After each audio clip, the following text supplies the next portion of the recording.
Hello and welcome to this explanational video on the evidence requirements for a new build SAP calculation or an on-construction energy performance certificate. So initially, we just would like to recap exactly what you need as part of the process in terms of information.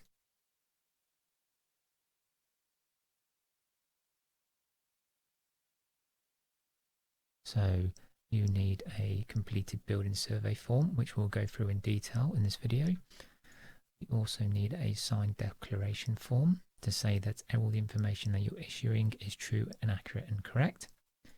We need a window U-value certificate as well as a pressure test certificate. And in some cases, we may also need a completed site values form. We will go through all of these as part of this video, and if you have any questions, please do not hesitate to email us or give me a call. Right, so first on our list is the building survey form, which I will then bring up now.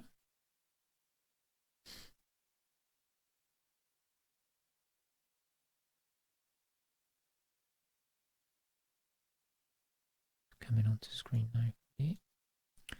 Okay, so this is page 1 of our new build form.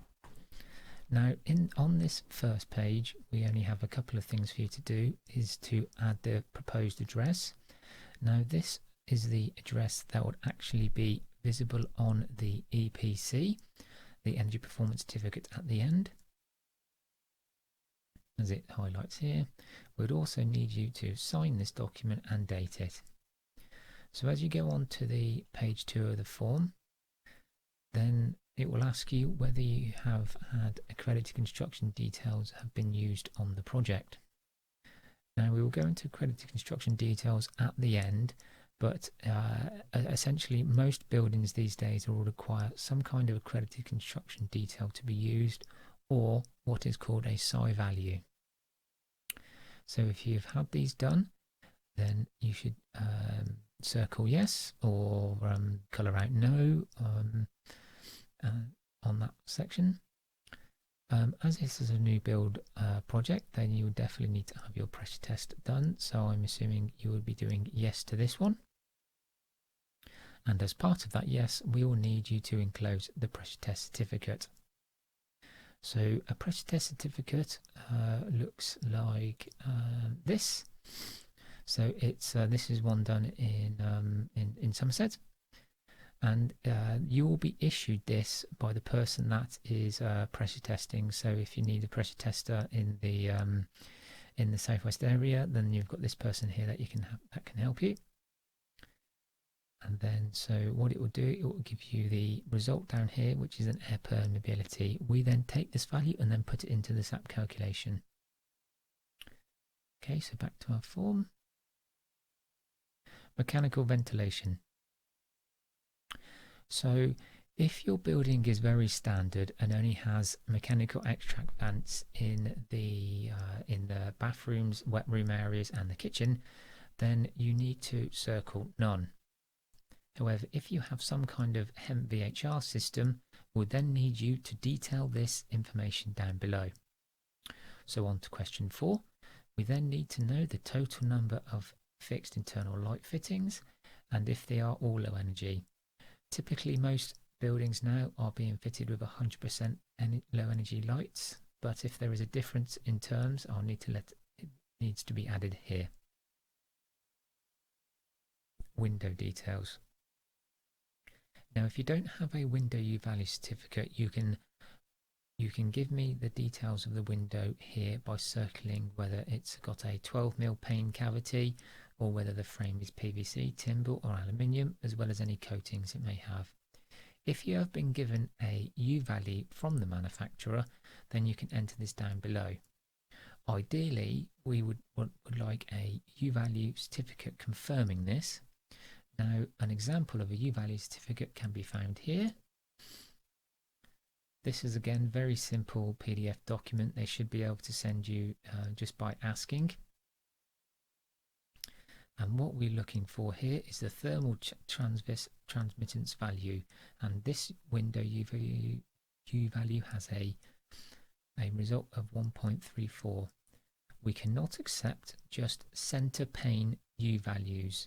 The U value certificate must have the overall frame and window U value. One bit of information we cannot accept, which we do regularly get, is a picture saying that the window is A rated. This does not satisfy the minimum requirements for our audit purposes. So however, as long as this we have had in the past where the U value has been noted down in this area, but generally we will need it on a PDF form. I think we also have another example here. Again, this has a lot more detail on it, but again, the results are the same for what we need, where the U value for the whole window is indicated down here in terms of whichever one we want to use for this. Sometimes they are quite generic, but as you can see here that they do have their various different types. Okay, so now back to our form. Details of the main space heating system. So this is where you would enter whether you've got central heating, whether it is gas, what heating controls you have. So if you have a programmer downstairs and upstairs, whether you have underfloor heating, which is separately zoned. It's also critical here that you tell us the type of main heating system it is. We also require the heating system make and model number. So if you have any issues trying to find that detail, I'll just find an example of what would be a suitable piece of information. So in this box here, heating system make and model number, you would enter in Green Start 24i system ERP, and it's an LPG boiler and it's condensing. So if you have all that information down, please can you add it within this box here. If your building has a hot water cylinder, then we'll need you to enter the following details. Simply yes, if you do have one, if it's located within a heating space. If you do have a big building, then it may be in a plant room which is unheated. The other bit of information which we do require now is the measured heat loss of the hot water cylinder. Now, in some places this can be easy to find, and in some places it can be hard to find.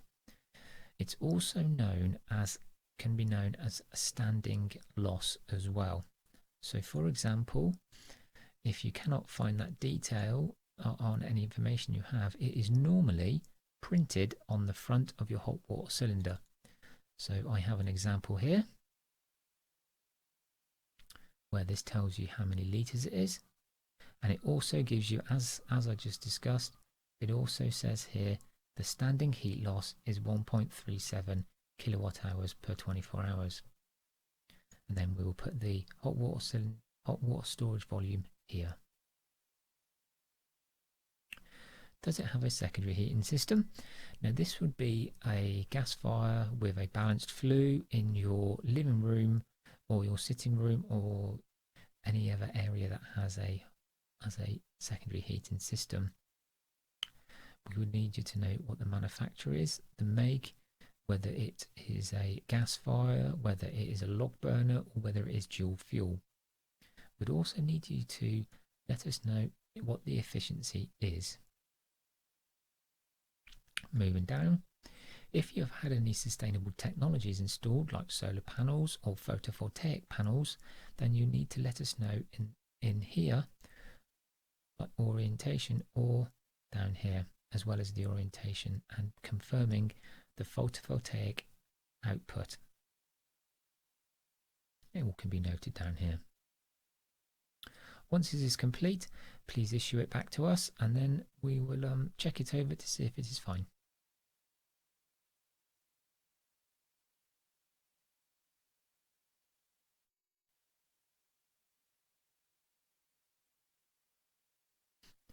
So on the list that we have is the declaration form, second on the list. And this declaration form is very simple. All you need to do is add in what the project name is, project address, and your contact details here. All you're basically saying here is that everything that you've issued me is true, fair, and correct.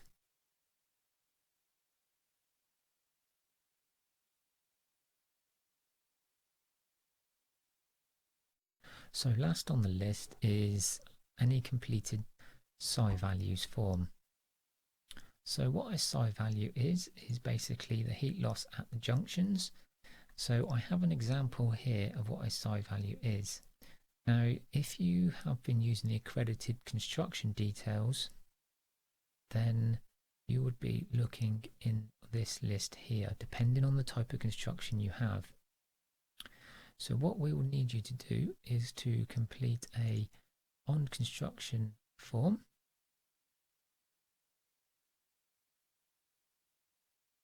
which is this form here.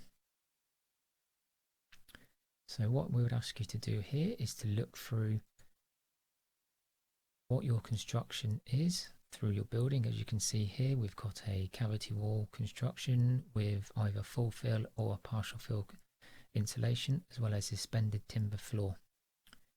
Now what you would need to do is write down this detail here on the psi value form, the code in here and its description. And you need to do this for both the floors, walls, party walls, roofs, partitions, everything that looks like your construction. I'll need you to note down on here exactly what it is. We can then apply those values within the SAP calculation.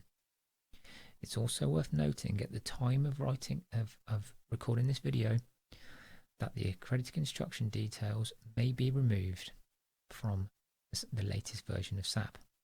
However, you can still use manufacturer's issued psi values. As you can see here, this is a psi value example from Celotex Insulation, which has the construction here. And then all we'll ask you to do is write the certificate code and the description within the details form here.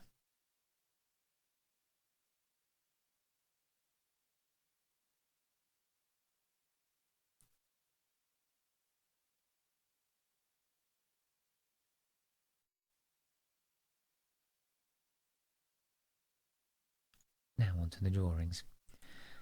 So in terms of the detail we require on the drawings, this is a plan of a drawing that we would require.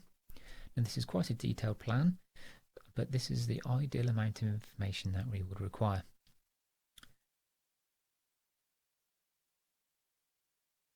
Just another example here of the first floor. And then a section that will be required. We need sections so we can measure the internal story height so we can gain a volume of the building.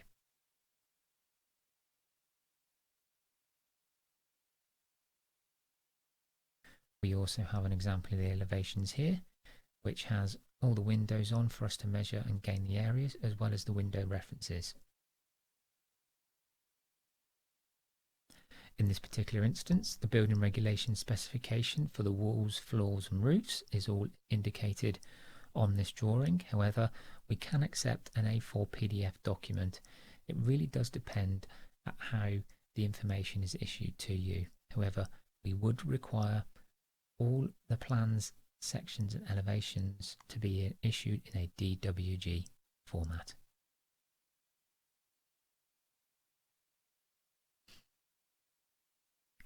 So at this time, I'd like to just wrap up and say if you have any questions, please email or give us a call.